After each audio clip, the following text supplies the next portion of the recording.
So.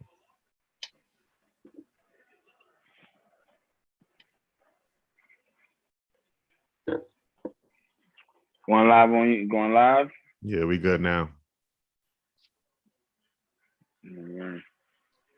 Word. What's up? What's up? What's the word? Hey, man. What's the episode? This is episode 18 of the Amish podcast. Welcome, everybody. We have What's up to everyone tuning in live on YouTube? What up? What up? Justin and John Doe, Juan Doe on the Amish podcast, and we have a very dope special guest on the episode today. My real family. It's my actual family, not like a term. Mike Savage, music veteran, manager, executive, on-air personality, marketing guru, all of these wonderful great things. Old guy. Not the coolest old guy. Yeah. Fucking coolest old guy. Yeah, man. But Mike, you've been in the music industry a long time, and you've had many different jobs. Like, right, you started out on the ground level, and way back before the digital era. So, like, you have a lot of information that's valuable to, in general now. I mean, I'm like a cockroach. They can't get rid of me. I keep popping up. Like you can't get rid of me. It's been 25 years working in the music industry now. Yeah, I think it's maybe a little longer. Long time. Yeah, seen a lot. Yeah, and you where did you start out? You started out in radio, right? Like that was your first. It's a good story about kind of faking it till you make it, right? I interned at a radio station in New York, in Westchester there, in the promotion department. They hired me to, drive the van, and hand out T-shirts at events and things. And while I was there, I got friendly with one of the DJs, and I was like, man, how did you even get a job on the air here at this radio station? He's like, well, it's weird because you need to have had a job in order to get a job. So it's a catch-22. He said, but he was like, I bet if you want, we could go into the production studio after hours, like after business hours, and everybody's gone, and I'll make you a fake air check tape, a tape of you. Like, so you're just going to get in there and pretend you're on the air talking about songs and stuff. And we'll turn it into an air check, which you would use as your resume to send around to other radio stations.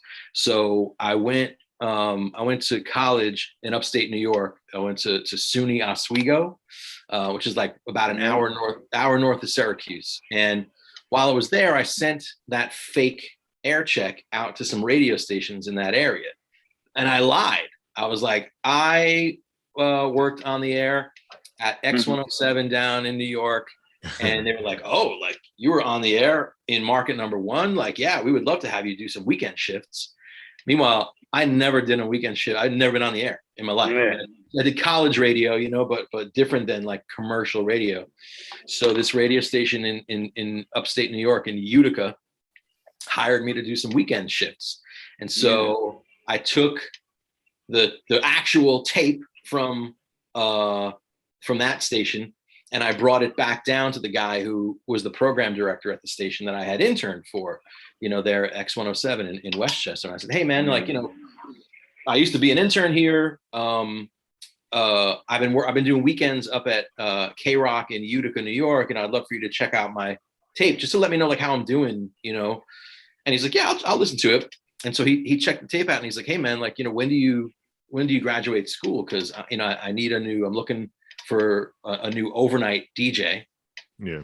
So I was like, man, I can work it out where like I can take some classes down here, in Westchester, graduate, but also work at your radio station as the overnight DJ. So that was my first job as the midnight to 6 a.m. DJ at this alternative rock radio station in Westchester, New York. It's right now, the station is it's called The Peak. It's 107.1 The Peak in Westchester. Yeah. But back then it was a little bit more rock leaning. Okay. Yeah. So That's dope, because back then that was radio was everything. That was pretty much the only way to get exposure. So yeah, there was no Spotify, there was no Apple Music, there was hardly internet. It was I remember trying to like, every radio DJ, before they go on the air, for their shift, they spend an hour or so like online doing their show prep, right? Like doing research on the songs they're about to play, so they sound like they know what's up. Well, it was hard to do back then, because like you had to still like use like dial-up AOL and like it was hard to find information on new music and stuff online. Now it's a whole different world now, obviously. Correct. Yeah, man. So now, I mean, even with that, you have, I mean, I don't want to jump too far ahead, but like you went from radio to now you in the digital game. Even so, like, how does that happen? How did you go from, is the right term analog to digital? Yeah, I guess so. Terrestrial to satellite to internet, right? Yeah, I mean, I think I moved to Los Angeles. I worked for a radio station out here. Still worked in radio for a bit here in Los Angeles, and then down in San Diego for a little bit. And then I decided that, like, when you work in radio at radio stations, terrestrial, regular FM radio, you wind up having to move around the country all the time because stations flip their format, they change, and I was like, I don't want to be that guy, so I got out of radio. I started, managing bands and artists. And, when you jump into that, you have to stay on top of everything new, because you're always looking for new ways to help create awareness of the artists that you're working with, right? So I just got into the habit of just staying on top of everything. And, that was, I had a subscription to Spotify even before Spotify was available in the US. I had I was able to weasel some kind of subscription. I don't know, but like, you have to stay on top of, you got to be on the cutting edge of technology, especially now, but I started doing that early on, and I still do, So Mike, sure. You are like, you're like my resident LA tour guide, right? So right. I'm like the mayor, man. I've been here 24 years now. Yeah. 20. Yeah. So the first time I went to Los Angeles, is I stayed at your house. I mean, a lot of times. And, Mike puts you on the way to where you need to be, what's going on, this is the right area to go, so on and so forth, right? So when you went out there for work and you went to California and Southern Cal, how has the landscape, not even digitally, just in general, right? Like how was it when you first got here to like more now, like the LA music space? That's a good question. I think that it's a lot less about the live music scene here in Los Angeles. I mean, people will argue that, but I think, back then it was much more of a lively live music place. There were more venues around. The venues were more open to different types of music. They weren't necessarily pigeonholed. And yeah, I feel like, but then the other thing too is you got to put it all into perspective, right? When I first moved out here, I was 23 years old. Okay. So I moved out here and I lived in Pasadena, which is about, it's a good 25-minute, half-hour drive when there's no traffic into like Hollywood, West Hollywood, where the venues are.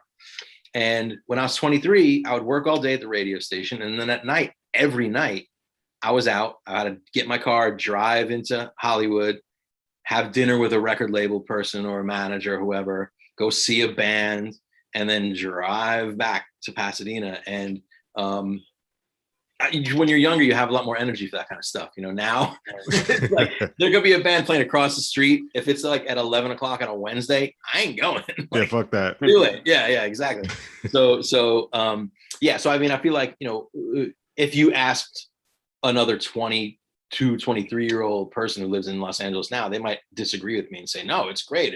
There's music everywhere. But I do feel like it's it's gotten a little bit smaller live. And then just sort of like, I don't know, like genre. I mean, in the past 20 years, you know, and again, this might be something that could be argued too, but I feel like before I got here, you know, in the 80s, in the 90s, even early 90s, that's when there was a whole bunch of craziness going on here. I mean, that was when all those, like, you know, it was when all those hair bands were coming up, you know, Poison and Guns N' Roses and all those guys. And you know, the way that they marketed themselves and the way they promoted themselves was like going out there and putting up flyers and, like, you know, stapling flyers everywhere. And that was the way that you would get word out about your shows, right? Now, nobody does that. They should, actually. If I was a young band right now, I probably would do that, because nobody else is, you know? Yeah. Yeah. That old street team marketing, that old school marketing. Yeah. Just, I mean, you know, the bands literally going out there late at night too, before they were, you know, so they're not, like, just guerrilla, just blanketing, you know, walls and stuff. Yeah, like nobody does that anymore here. So early in the game, right, for you, when you were around bands, you were around artists, singers, songwriters, what was their ultimate goal back then? Was it just to get signed, to get noticed and get a record deal? Yeah, I mean, it always was. Now it's not much. I mean, you know, it depends. It depends on the artist. And you know, one of the things that I would do as an artist manager, I just had this conversation with somebody earlier today. In fact, so funny. Like, what I would do is, you know, every artist, every band, every musician, they all have different end games, right? Yeah. So, you know, my first question is always like, look, what's your end game? And, you know, some of them have never even thought about it. You know, some of them are just sort of like, I'm going to make music, I'm going to get signed, I'm going to go and become famous. Like, well, that's not, we want to get a little bit more specific. We need to narrow this down. So what really is the end game?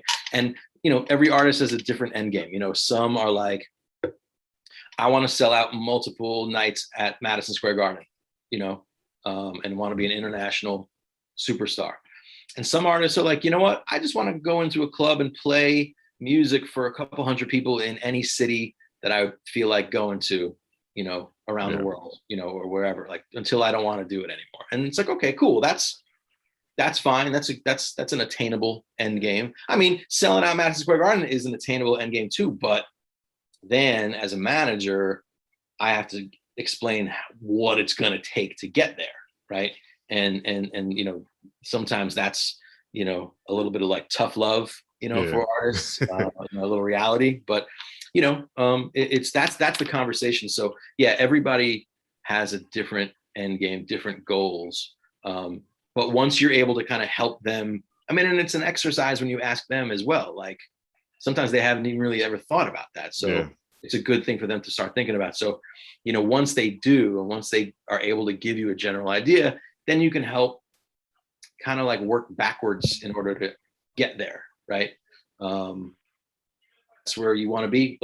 Here are the steps that we're going to need to take to get there, you know? Can I ask you, I think you're a good person to ask this question, because a lot of people and artists, or just in general, whenever you hear them talk about like majors, independent, et cetera, I feel like there's a big confusion.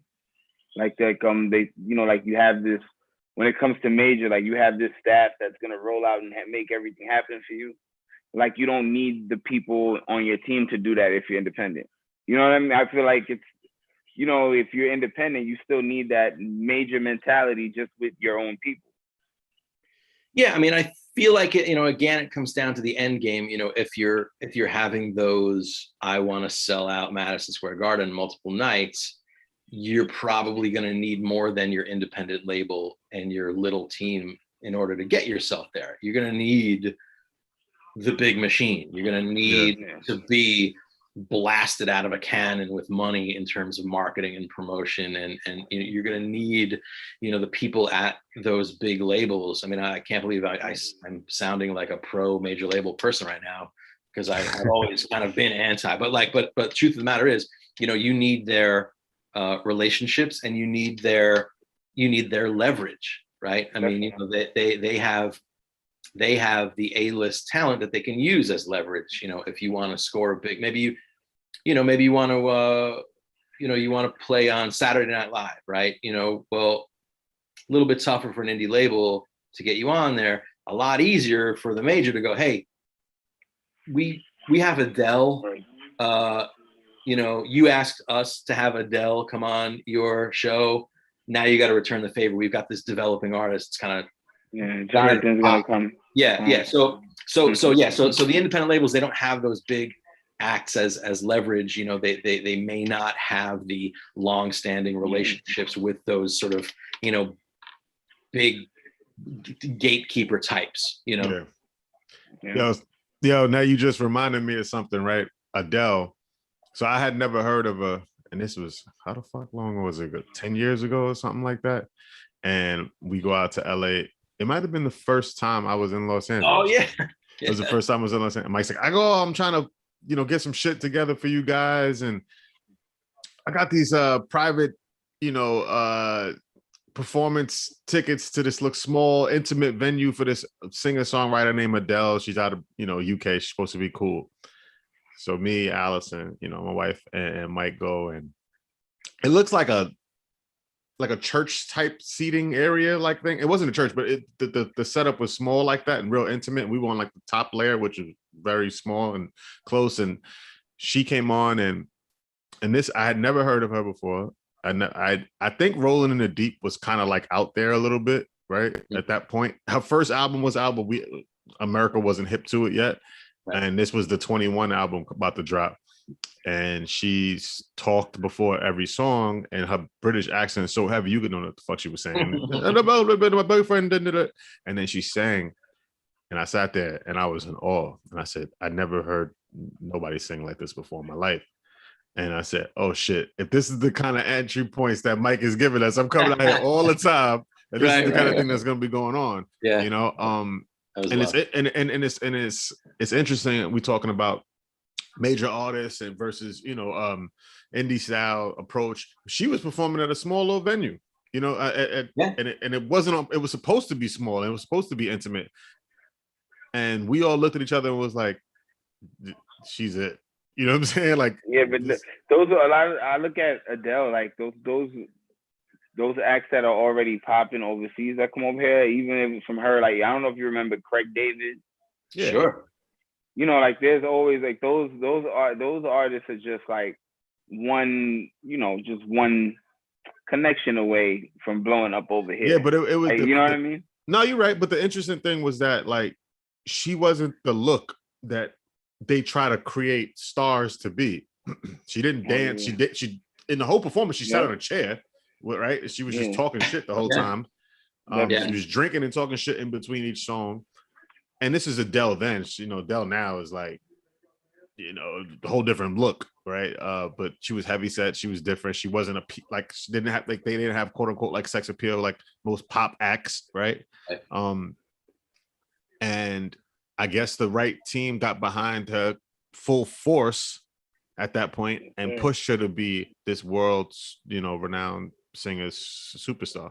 I mean, you know, and you know, the thing that a lot of independent artists, you know, when you try to explain to them that, you know, there are certain ways you gotta kind of have to go about doing things, and they say, well, what about this one? What about Adele? Adele didn't do that. Adele was, you know, heavier, and you know, and Adele is an exception. She's not the rule. You know what I mean? And you know, you always be able to cherry pick a handful of those exceptions to the rule, you know, but you can't use them as the, you know, model, really. You know? And we could be honest. This is the Amish podcast. We could talk about whatever we want. Yeah. We could be honest. Most of these fucking artists think that they are good and that's enough. Like, oh, I'm like, my music is great. I'm better than this bullshit that gets played all day long. It's enough if it's like really, really good.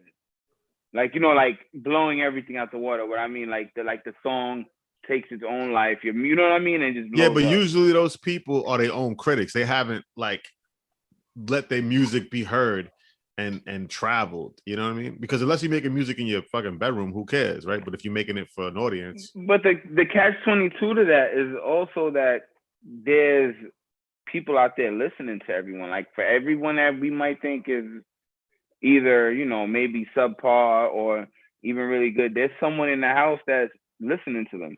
Like there, you know, there's people that we all three of us never heard of that have like followings on SoundCloud. I'm saying that like to yeah. the point. I'm saying that to the point that Mike might have to give him a little tough love. Like you got to keep working, and you know, there's room for improvement, and you know what I mean, like shit like that. And I think that's grown to be more difficult now, right? Because think about if you're managing someone that has a following, and you know, people aren't really that negative online. Like if you like something, you're probably gonna, you know, like it, you know, and give it a like online and salute it. So how do you go about giving advice to someone that is receiving love, but you know, but still on your end, you think that they need to do more? Yeah, I mean, you gotta cut through the noise, right? Like, you know, every artist has their own level of where, like, you know, some artists are like, I'm hot shit, I have 1,000 plays of every one of my songs on Spotify, and that, like, that's, you know, got all due respect to the young artists who have 1,000 plays, God bless you, but that really isn't anything. Yeah, I hate that.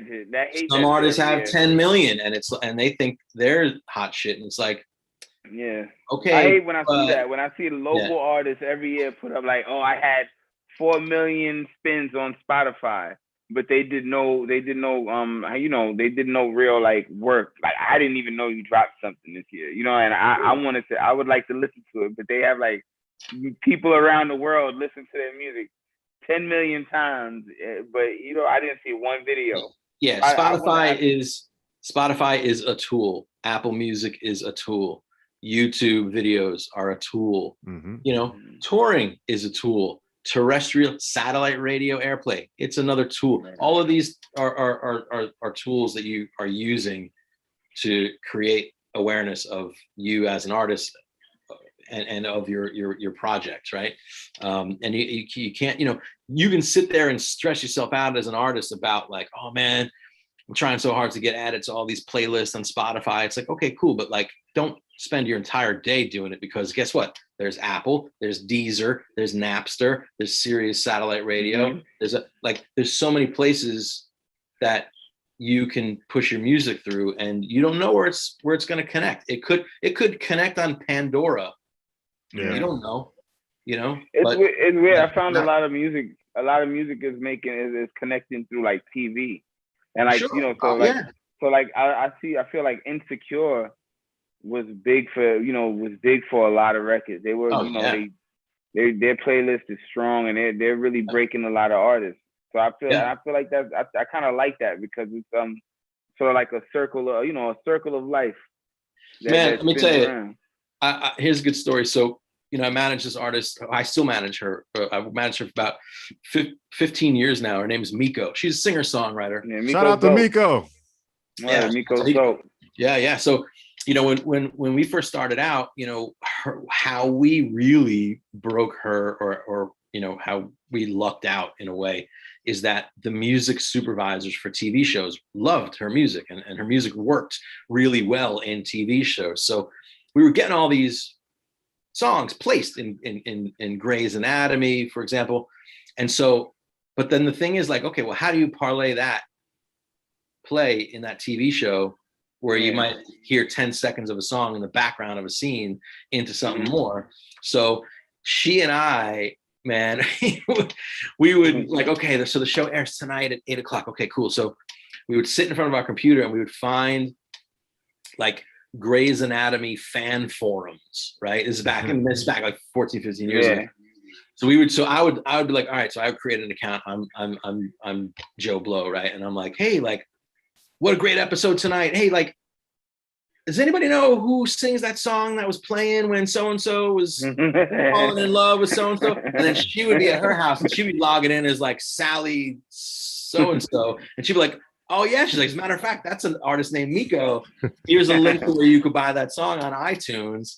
And that's how we were like parlaying the exposure into sales, you know. And then once those sales numbers were started to pop, then we were able to reach out to like the music blogs and be like, hey, here's this new artist. Her name's Miko. She just had a song in last week's Grey's Anatomy. It's the #1 song on the iTunes singer-songwriter chart, right? Yeah. You know, that was, you know, that was 15 years ago. That's when people were still buying, you know, digital music files. Like, that's almost like ancient history now too, which is crazy. I mean, Miko was signed to something that was like the most popping social platform record label, right? Yeah, well, but not in the beginning. Not in the beginning, yeah, sure. We built it up to the point where I think we had sold 60,000 albums on our own. You know, we probably made close to $1 million in sync licenses for TV shows and things. So we'll have, you know, once the train is moving that fast, all the labels want to jump on and drive that train, right? So we had meetings with every record label. You know, we're getting flown to New York, you know, meeting with all these label presidents. And at the time, you know, this is 2007. Yeah. So MySpace Records was a thing, right? And so, you know, we met with Tom. We met with Tom. Yeah, they got down with the Tom was great. MySpace Records. Tom is our friend on MySpace. And they were like, look, you know, like we have arguably the biggest social networking platform sitting in the office space right next to us, like, and no other record label could offer that, you know. And so we were like, you know what, let's give this a shot. And sure enough, yeah, we signed to them, sold another, you know, 50 records. You know, they were able to, you know, put her on the road and, you know, pay for tour support, you know, and you know, get her some, you know, exposure overseas outside of the US. I'll never forget when this is like flashback when Tom put Miko in his top 8 friends or whatever. We just watched all the plays on the page just like go on fire. We're like, what the fuck is this? Crazy town. Yeah. Yo, and now fast forward. No, I was gonna say fast forward now. There's actually people making a living just recording music on TikTok, Instagram, social media in general.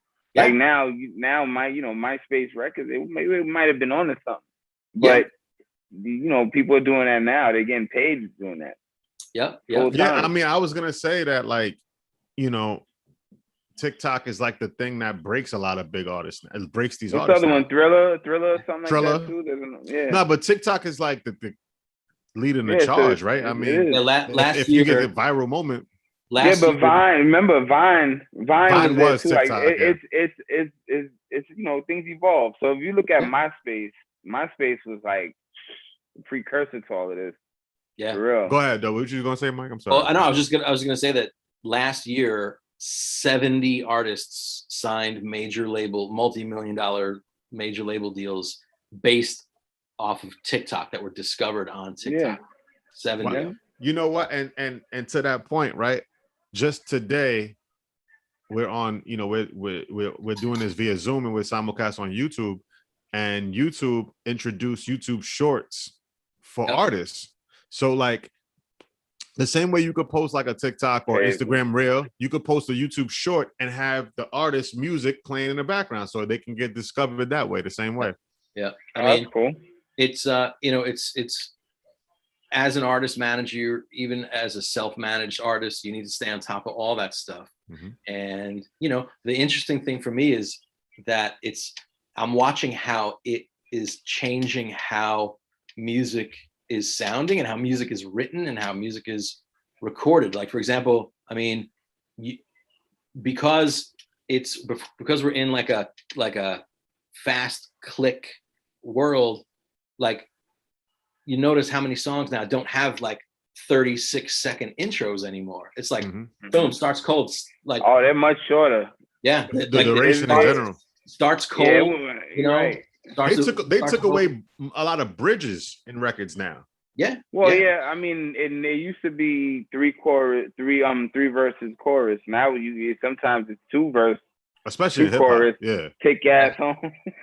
Yeah. It's just wild how it's changing how music is being made. You know. And now, you know, and like I said, these are good things to ask, and these are the kind of things that I think about, right? Like, there's always been a lot of problems with like copywritten music, how it's used, whether we can use it on Instagram, YouTube, Mhm. TikTok, whatever. Like even if we're playing it in the background while we're talking, Yeah. it might get bumped. How the hell does this work? Because I've never understood how, it's streaming. It's being streamed. It's not being monetized. How does that work? And then now with it being monetized by these same platforms, it's like it's a weird space. Well, every day I wake up and they tell me like some temptation shit I posted from like 3 or 4 years ago. You violated. Yeah, I violated. Oh yeah, no, there are companies out there, small companies. Well, look, first of all the major labels have whole departments dealing with that stuff, but there are actually small little boutique companies that you can hire and say, here are my songs, go out and find anybody who's using it and strike it down, or send them a note saying, hey, you need to license this, but it's the major labels, that are, the most, sensitive to that stuff, but it's also the publishers. I mean, every time, you think about a Temptation song, even for example, it could be the label, but it's probably the publisher who's like, that's my composition. And you're not, that outlet that you're using, whether it's YouTube or whoever, is not paying me mechanical royalties. So no. Yeah, because somebody bought that publishing over and over, right? Yeah. But what I find kind of like dope, but I also think it's kind of lazy because I don't see a lot of people doing it, and I know I damn sure would do it. That after there's a certain amount of time that artists have, like let's say if they don't have their publishing, they can re-record their records, right? And after a certain amount of time. Yeah, every deal is different. If you sign, like let's say you sign to a major label and they pay for the recording of your album, and they essentially own the master recordings, and then one thing leads to another. You leave the label, you get dropped, you ask to leave. There, depending on what you have in your contract, there are re-record restrictions. Some artists it's 10 years, some don't even have it in there. It's every label deal is different. So yeah, I mean, I've managed artists in the past who were like, hey, that song I had from like 2005, like I think my deal is up where I can actually re-record that and re-release it. And then you look through their paperwork and go, okay, yeah, matter of fact, yeah, we're past that deadline, so you can go. That's the smart, isn't it? I feel like that's the smartest thing to do right now in 2021 for any legacy artists, I like to say, that's been out a while before all of this stuff. Yeah. Like, why wouldn't you go in there and re-record it? Sometimes it's like, and so that's that example I just gave is if you own your publishing, right, and you also got the publishing back, but sometimes the publishing, it's 30 years, right? So what'll happen is, okay, yeah, I can re-record these songs, but if I want to collect the publishing royalties on it, I got to wait 30 years. And then when you do that, you're not even going to sound the same. Your vocal cords are not going to be the same. So you could try to release Mike Savage greatest hits, but it's going to sound a lot different. I'm going to sound like old man Mike Savage singing young man Mike Savage songs. It's interesting, right? Because you were a big metal fan, right? Yeah. I mean, I always was. Yeah. So if those artists did their music over now, because it's music is like the purest like timestamp, right? Would you want to hear them sing it now? And would you play that? The artists have done it, and it's always like, man, like this is not. It sucked the soul right out of it. But if the goal is to take that newly recorded music and figure out a creative way to market it to new people, to get new fans, to get because Def Leppard is an example, right, of a old band, and they did the same thing. They re-recorded them, like, this is fucking terrible. God bless them. But I understood that, they realized we want to keep touring. We love this, but our fans are getting older. They're not coming out to our shows. We need to get some younger people. So maybe let's take this music. It's a little bit of a cash grab, because we're, we own the masters and stuff, but we now have a lot more freedom as to what we can do with this to market it and to promote it, to maybe find some new fans to come out to these shows, Yeah, but it's hard to listen to your favorite artists re-recording the songs that you go, because that's why music is such a connection with people, is it's those sonics, they just kind of get instilled in your brain, right? Right. Yeah, I mean, I don't. I don't know if I would want to hear that kind of shit from certain people. You know what I mean? No. I mean, I don't know. To me, I don't mind aging artists. Like, I think, like, you know, I think that it's especially now more than ever, I feel like we respect artists that were like already old when we started listening to them. So it's like, but when you grow up with artists, it's like you just don't want to hear that certain shit after a while. I don't know. I sort of grew out of that. Like, I want to see Nas and those guys rapping till they old as fuck. Yeah, of course, you know, and you know, but you know, do you want to? Are you gonna bump, you know, Nas re-recording Illmatic in your car? Like, that's not. It's gonna sound like old man Nas. I don't, you know, again, respect to Nas, but like, yeah, like, you know, it's not gonna connect with you the same way, you know, but it could potentially connect with a new fan. But how about one of those instrumental jazzy renditions of Illmatic? When he gets a little age, right? You know what I mean? I'm not mad at the blends, like shit like that. Like when if you take something and make it fresh, I'm cool with that. Yeah, look, yeah. If you are a fan of the artist and everything that they create, then you're gonna go into it with an open mind, you know. And so yeah, you're maturing with them, and you understand that they're gonna be into different stuff, and you know, maybe you'll appreciate it as much. It's gonna be a sign of the times when one day when we're at a wedding or something, and they're playing like, you know, the band is doing like DMX or something like you know, like time is coming, man. Time's changing. No, look, it's to me, it's happening already, because you know, when I started, you know, when I worked at that radio station there in Westchester, that was 1995, right? So we were playing, you know, it was the new alternative rock state radio station. We were playing, you know, Nirvana was brand new and Pearl Jam was brand new. Now Nirvana and Pearl Jam are on the oldies station. That's good. The literal fucking oldie station. And so so when you hear it, you're like, oh man. Same thing. I actually saw a TikTok some guy made, and he was saying like, yeah, this is how you know you're old, when the music you grew up listening to on the radio, you're hearing in the supermarket. Yeah, definitely. That's how you know, right? Definitely. Well, you know, I agree with you, because like the first few times we went to LA, you put on the radio station and it's just like, all right, it's the same top 20 hip hop shit that I hear all the time. You're like, no, I know what you want to hear. You want to hear, what was it, K-Day or what was that station? Yeah, K-Day, yeah. The K-Day. And it was all like classic hip hop shit. I'm like, all right, cool. And then I'm realizing like, man, I'm getting fucking old. Like, you know what I mean? We were literally listening to the oldies station. I mean, once the music you listen to and your parents were shocked about, like, is like not shocking at all. Right. It's kind of, you know, like you know, like kids listen to Biggie or Tupac now, and it's like a history lesson. It's not like, yo, you know, like these guys are, you know, like even I can't even, like, even Nirvana, Pearl Jam, like, come on, like those guys are now household names, and there's babies named after all of those dudes now. Right, of course. Seriously, like there's a lot of kids named Kurt. A lot of kids named Eddie. Eddie.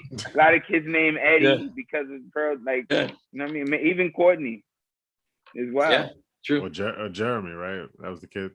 Right. Yeah. Pearl Jam.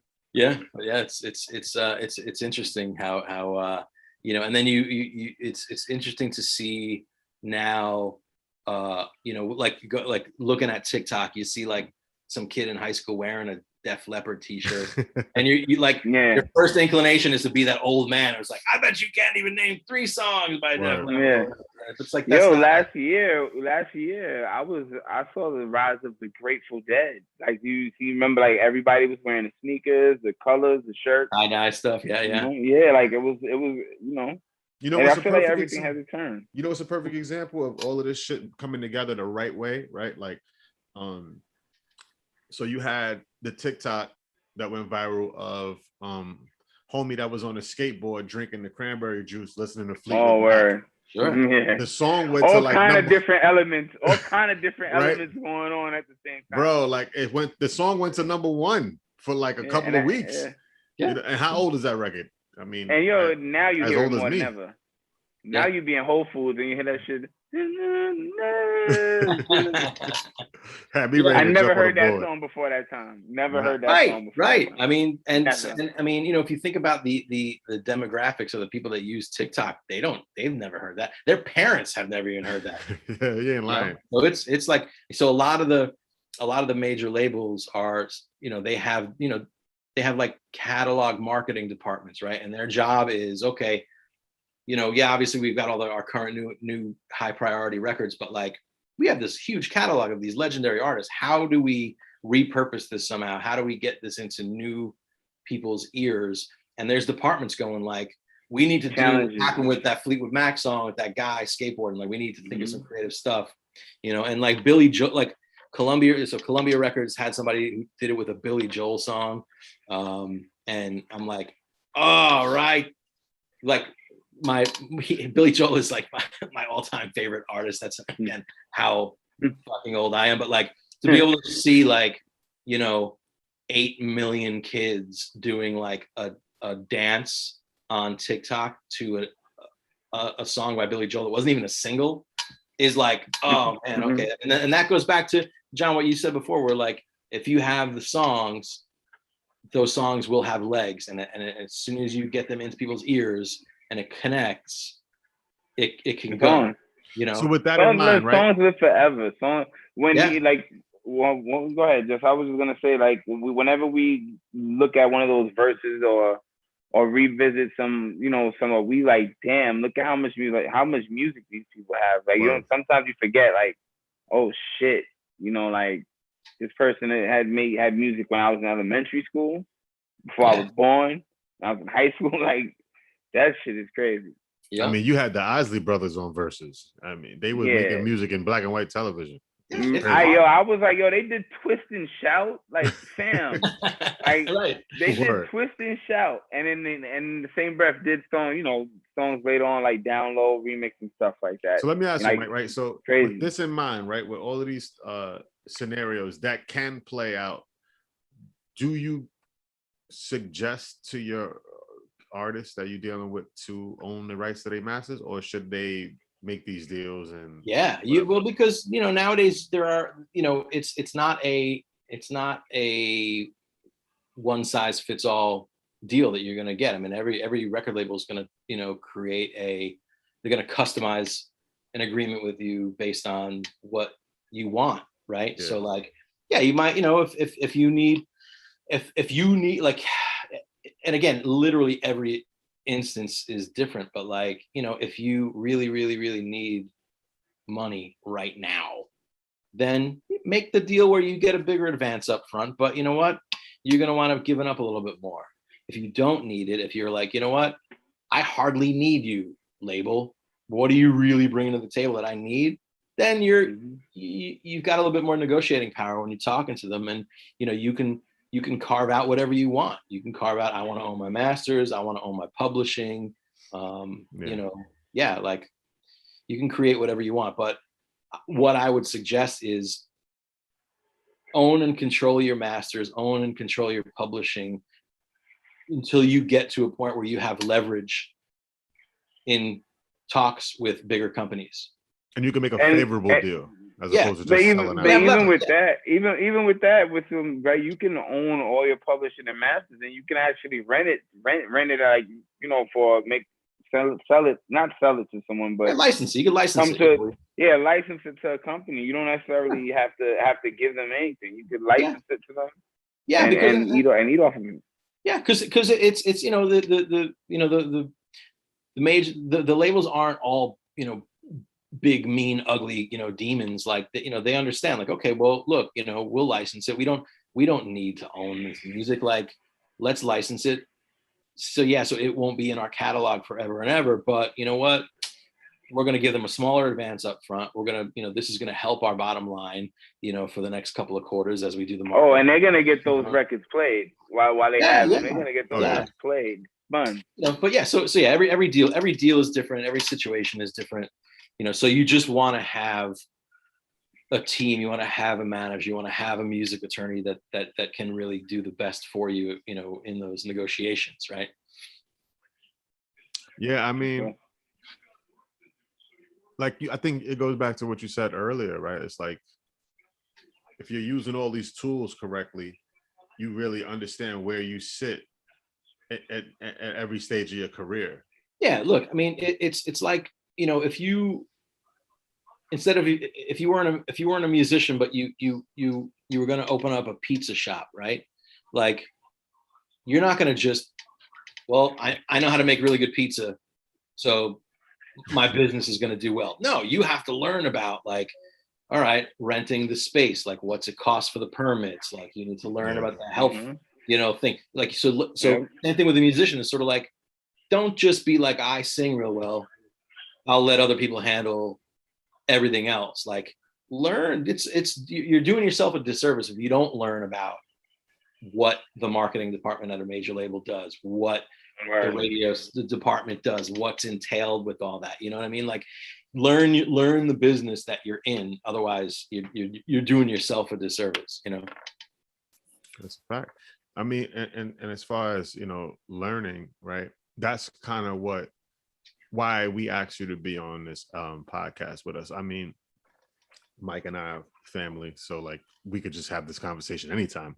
But I really wanted to bring you on here because I know, and John knows, how much you actually help people, and you don't take any credit for it. You don't ask for recognition.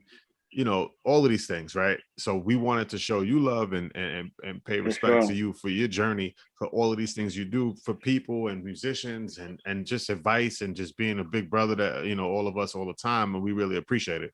Yeah, man, and for being solid, man, and for not being, for being solid the whole time. Like, you're not trying to get over on people. You're out here, if anything, you're helping people. I feel like at the end of the day, all you really have is your reputation, and your integrity. And I feel like I've tried to be a good guy all throughout this crazy little journey that I've been on, and I feel like that sometimes that always that comes back, to help, like karma and and all that kind of hippie bullshit, right? Like, I just, and even like, when I talk, like when I was like really taking on new artist clients, I'd be like, look, I will give you the phone numbers of every artist I work with now, and then every artist I ever worked with, and feel free to call them and try to dig some dirt up. Like, I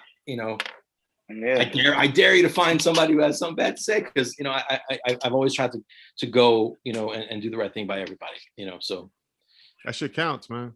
Yeah, it really does. Definitely does. Because money's one thing, stardom, fame, whatever the case may be, but a lasting effect on people, it really matters, and that's what the Homage Podcast is all about. You know what I mean? We really just want to share stories with people that we really respect, and need to have that light on them the way that it should be. Definitely. It's a good thing what you guys are doing. So on a more recent level, right? Like, you jump back into radio per se, right?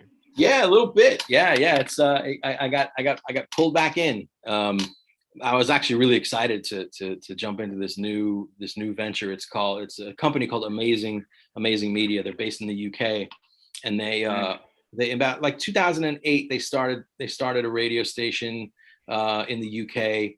There was a regular old school sort of like terrestrial radio station, but it was also online, and then it became completely online when people started spending more time in front of a laptop or listening to music on their phone and things like that. So they recently launched a US version of Amazing Radio. And I got hired to be the director of talent and programming. And basically it's a cool gig because it's it's we our goal is to help create awareness of up and coming artists, and so for example, you can sell your music right from, like, if you go on, if you're an artist, doesn't matter the genre, you create an account and you upload your music and you want to sell your music on there, like kind of like Bandcamp in a way. Yeah. 100% of the money goes straight to the artist. Like we don't Bandcamp takes a commission. They take 15% commission, except for Fridays, I think. We don't take any commission. It goes straight to the artist. There's a donate button where people can be like, you know what, this is awesome. I feel like I want to support this artist. Same thing. Like all the money goes to the artist. And what we do is we have like tastemaker radio DJs who, it's like when I hire them, it's, you have 2 hours to play whatever you want. It's yours. And I need a set, man. Yeah. Oh yeah, absolutely. Yeah. I need a set. We'll get you a set. Yeah. It's I try to one of the goals was to make Amazing Radio in the US sound like the US, meaning like, don't leave out any genre that's popular here. So like, Oh no, I'm multi-talented, though. I can do late night radio. Yeah. I can do late night. I could do early morning on your way to the commute, on the way to work radio. You know what I'm saying? What about what about a Sunday afternoon country and bluegrass show? I got those vibes too. I got all vibes, man. Good. All vibes. Yeah, I mean that's why we're trying to find people who are like sort of specialists in all their things and let them kind of let them go for it. And it's been months and it's a great group of people, and everybody's in it for the right reason, and that always feels good. So you know how it is too in any business. You start working for a company, you're like, this is kind of scummy. Like, I don't believe in the product. Like, what is this? Yeah. And then you feel like kind of weird going into work every day.